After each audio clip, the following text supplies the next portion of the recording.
Fire crews in Sioux Falls responded to a fire that left a garage with a decent amount of damage. Around 7:30 p.m. Tuesday night, firefighters found heavy black smoke coming from a home in the western part of town.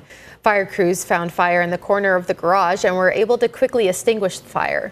The fire and smoke caused moderate damage to the garage and minor smoke damage to the main floor. Nobody was home at the time of the fire. 2 snakes were rescued from the residence. However, one was found dead. A Sioux Falls man is behind bars after a traffic stop turned into an alleged aggravated assault. Sioux Falls police say it happened in the area of 10th Street and Lincoln Avenue Monday afternoon. Police say during a traffic stop, the officer noticed the driver had signs of impairment and asked him to step out. Authorities say the officer noticed the driver was reaching behind his back and asked if he had any weapons.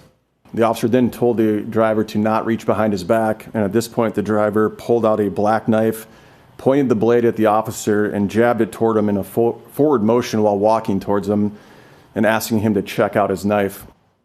42-year-old Rudolph Gabe Jr. is facing a list of charges, including aggravated assault against law enforcement.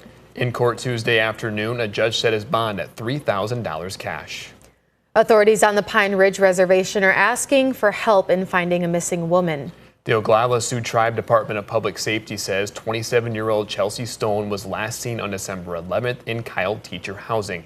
Authorities say she may be in or around Rapid City or the Pine Ridge and Rosebud reservations. If you have any information, you are asked to call tribal authorities.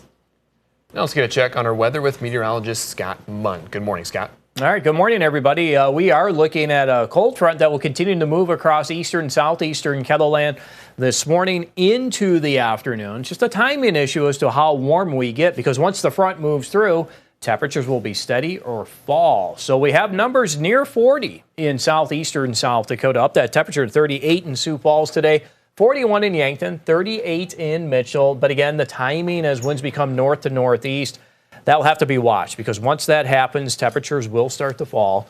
We are looking at a mild day in western South Dakota, Rapid City at 52. And Brian will have more details on your forecast coming up. Thank you, Scott. People will be ringing in the new year tonight, and businesses downtown are getting ready to welcome them in. Wiley's in downtown Sioux Falls started planning for the big night about a month ago.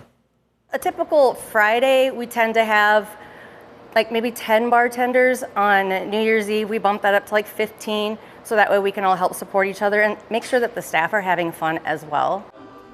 Blarney Stone is also getting ready for a crowd on New Year's Eve. Both businesses will have a champagne toast at midnight. Well, some people like to ring in the new year with a drink or two. Some people struggle with their relationship with alcohol. That's why Good Natured is hosting an event today with no alcoholic drinks there.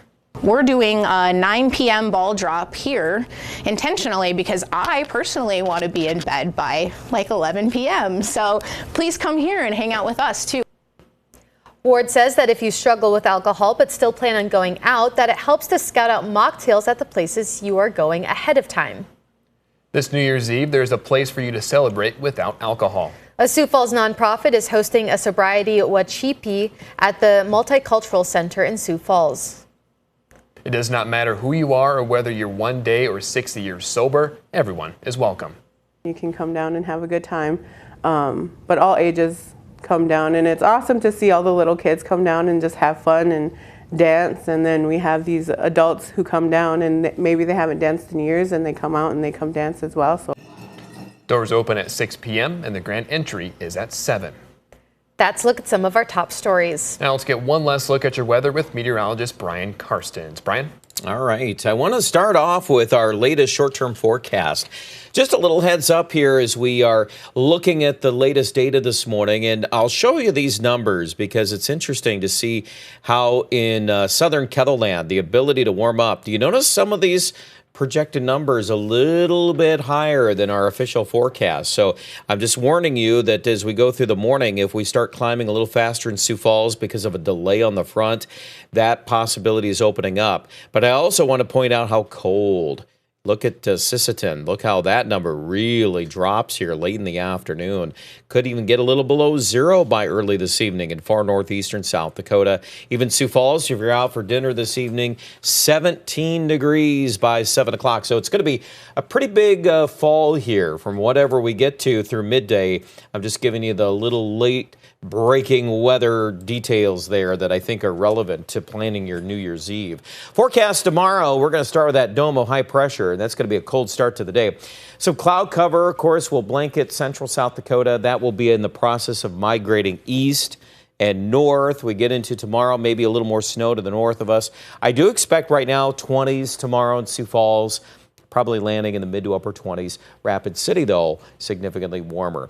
All right, here's our official outlook on Futurecast. And again, as I just mentioned, that number in Sioux Falls, we might be able to stretch that a little bit more because of the front delay. But otherwise, yeah, we're ushering in plenty of cold tonight. No question about that. Tomorrow, we're going to be reaching back to those 50s in southwest South Dakota.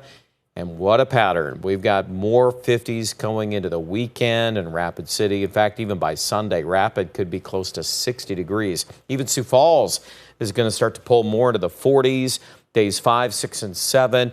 We'll see how warm we get. We always know clouds and fog and things like that and wind direction, they all play a role in how warm it's going to be. But it's going to be above normal. We feel very confident about that. That's not going to take much at all. Aberdeen in the northeast, same idea. We're going to be a little colder on the front 3 days of the forecast.